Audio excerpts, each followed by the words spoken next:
پیارے دوستو، اگر ابھی تک آپ نے ہمارے چینل کو سبسکرائب نہیں کیا تو لازمی کریں۔ میرے اس چینل پر آپ کو اسلام اور تاریخ سے متعلق اچھی اور سچی ویڈیو ملیں گی۔ میری خواہش ہے کہ ان اسلامی واقعات کو اپنے بچوں کے ساتھ لازمی شیئر کریں۔ اللہ آپ کے اور میرے علم میں اضافہ فرمائے، آمین۔ بسم اللہ الرحمن الرحیم۔ فار کی آپ صلی اللہ علیہ وآلہ وسلم کو نعوذ باللہ قتل کرنے کی سازش۔ جب مکہ کے کافروں نے یہ دیکھ لیا کہ حضور صلی اللہ علیہ وآلہ وسلم اور مسلمانوں کے مددگار مکہ سے باہر مدینہ میں بھی ہو گئے اور مدینہ جانے والے مسلمانوں کو انصار نے اپنی پناہ میں لے لیا ہے، تو کفار مکہ کو یہ خطرہ محسوس ہونے لگا کہ کہیں ایسا نہ ہو کہ محمد صلی اللہ علیہ وآلہ وسلم بھی مدینہ چلے جائیں اور وہاں سے اپنے حامیوں کی فوج لے کر مکہ پر چڑھائی نہ کر دیں۔ چنانچہ اس خطرے کا دروازہ بند کرنے کے لیے کفار مکہ نے ایک بہت بڑی کانفرنس منعقد کی، اور یہ کفار مکہ کا ایسا زبردست نمائندہ اجتماع تھا کہ مکہ کا کوئی بھی ایسا دانشور اور با اثر شخص نہ تھا جو اس کانفرنس میں شریک نہ ہوا تھا۔ میٹنگ انتہائی اہم تھی اور خفیہ مقام پر رکھی گئی تھی۔ اس کی خبر سوائے مکہ کے سرداروں کے اور کسی کو نہ تھی۔ طے شدہ وقت پر مکہ کے قبیلوں کے سردار جمع ہو گئے۔ ابھی بات شروع بھی نہ ہوئی تھی کہ دروازے پر ایک لمبا تڑنگا آدمی کھڑا دیکھ کر سارے سردار دنگ رہ گئے۔ انہوں نے بغیر بولے ایک دوسرے کی طرف آنکھوں ہی آنکھوں میں دیکھا، گویا ایک دوسرے سے پوچھ رہے ہوں کہ اس خفیہ میٹنگ کی خبر اس شخص کو کس نے دی۔ آدمی کا چہرہ رعب دار تھا اور اس نے لمبی عبا پہن رکھی تھی۔ مکہ کے سردار اس لیے پریشان تھے کہ اس میٹنگ کی کسی کو کانوں کان خبر نہ تھی، اور پھر یہ آدمی بن بلائے کیسے آ گیا۔ آخر عرب سرداروں کی طرف سے پہل ہوئی۔ ایک سردار نے اس سے پوچھا، تم کون ہو؟ وہ آدمی گویا پہلے ہی سے منتظر تھا، جھٹ بولا، میں نجد سے آیا ہوں۔ مجھے آپ کے پروگرام کے متعلق خبر ہوئی تو میں نے مناسب سمجھا کہ میں بھی اس میٹنگ میں حاضری دوں۔ آپ پریشان مت ہوں، میں بھی آپ ہی کا ساتھی ہوں۔ آپ صلی اللہ علیہ وآلہ وسلم سے تنگ ہیں اور میں بھی اس سے پریشان ہوں۔ میں نے سمجھا اس نبوت کے دعوے دار کے متعلق میٹنگ ہے، تو چلو کچھ آپ کی سنوں گا اور کچھ اپنی سناؤں گا، شاید کوئی بات بن جائے۔ بالآخر ایک سردار نے کہا، ٹھیک ہے شیخ، آپ اندر تشریف لے آئیں۔ وہ آدمی اندر چلا گیا اور میٹنگ شروع ہو گئی۔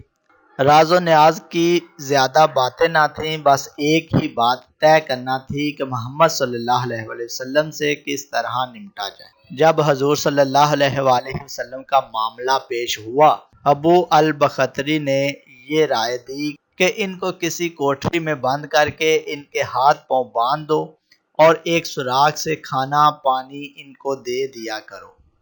شیخ نجدی نے کہا کہ یہ رائے اچھی نہیں ہے، خدا کی قسم اگر تم لوگوں نے ان کو کسی مکان میں قید کر دیا تو یقیناً ان کے جانثار صحابہ کو اس کی خبر لگ جائے گی اور وہ جان پر کھیل کر ان کو چھڑا لیں گے۔ ابو الاسود ربیعہ بن عمرو عامری نے یہ مشورہ دیا کہ ان کو مکہ سے نکال دو تاکہ یہ کسی دوسرے شہر میں جا کر رہیں، اس طرح ہم کو ان کے قرآن پڑھنے اور ان کی تبلیغ اسلام سے نجات مل جائے گی۔ یہ سن کر شیخ نجدی نے بگڑ کر کہا کہ تمہاری اس رائے پر لعنت! کیا تم لوگوں کو معلوم نہیں کہ محمد صلی اللہ علیہ وآلہ وسلم کے کلام میں کتنی مٹھاس اور تاثیر اور دلکشی ہے؟ خدا کی قسم اگر تم لوگ ان کو شہر بدر کر کے چھوڑ دو گے تو یہ پورے ملک عرب میں لوگوں کو قرآن سنا سنا کر تمہارے قبائل عرب کو اپنا تابع فرمان بنا لیں گے، اور پھر اپنے ساتھ ایک عظیم لشکر کو لے کر تم پر ایسی یلغار کریں گے کہ تم ان کے مقابلے سے عاجز و لاچار ہو جاؤ، اور پھر بجز اس کے کہ تم ان کے غلام بن کر رہو کچھ بنائے نہ بنے گی، اس لیے ان کو جلا وطن کرنے کی تو بات ہی مت کرو۔ ابو جہل بولا کہ صاحبو، میرے ذہن میں ایک رائے ہے جو اب تک کسی کو نہیں سوجھی۔ یہ سن کر سب کے کان کھڑے ہو گئے اور سب نے بڑے اشتیاق کے ساتھ پوچھا کہ کہیے وہ کیا ہے۔ تو ابو جہل نے کہا کہ میری رائے یہ ہے کہ ہر قبیلے کا ایک ایک مشہور بہادر تلوار لے کر اٹھ کھڑا ہو، سب یکبارگی حملہ کر کے محمد صلی اللہ علیہ وآلہ وسلم کو قتل کر ڈالیں۔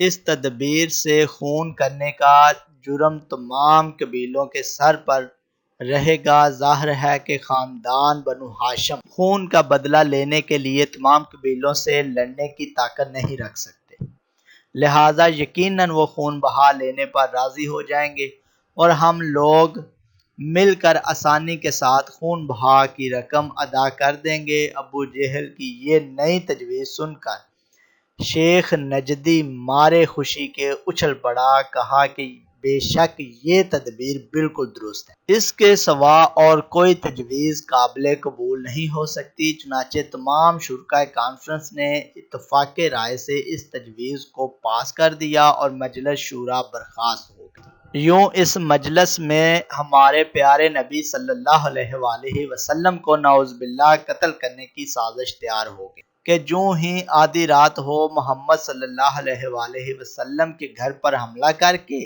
ان کو قتل کر دیں، اور سب سردار اپنے اپنے گھروں کو چلے گئے۔ لمبا آدمی جو نجف سے آیا تھا وہ دراصل میں شیطان ابلیس تھا، اور ایک عرب شیخ کے روم میں آپ صلی اللہ علیہ وآلہ وسلم کے قتل پر عرب کے سرداروں کو اکسانے آیا تھا۔ جب شیطان کے ساتھ مل کر عرب کے سردار آپ صلی اللہ علیہ وآلہ وسلم کے قتل کی منصوبہ بندی کر رہے تھے تو اللہ اپنے پیارے نبی صلی اللہ علیہ وآلہ وسلم کو ان سے بچا کر نکالنے کی منصوبہ بندی کر چکے تھے۔ قرآن مجید میں اللہ تعالیٰ نے اس واقعے کا ذکر فرماتے ہوئے ارشاد فرمایا، ترجمہ: اے محبوب یاد کیجئے جس وقت کفار آپ کے بارے میں خفیہ تدبیر کر رہے تھے کہ آپ کو قید کر دیں یا قتل کر دیں یا شہر بدر کر دیں۔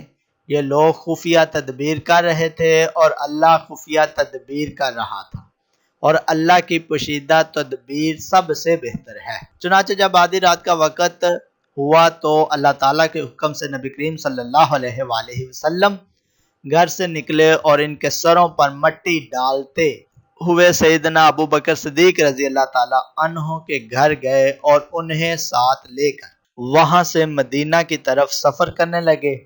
ان تمام سرداروں کو جب معلوم ہوا کہ جس کے قتل کی ہم نے منصوبہ بندی کی تھی وہ زندہ سلامت نکل گئے تو وہ بہت سٹ پٹائے۔ آخر انہوں نے اعلان کیا کہ جو بھی شخص محمد صلی اللہ علیہ وآلہ وسلم کو پکڑ کر لائے گا اسے 100 اونٹ دیے جائیں گے۔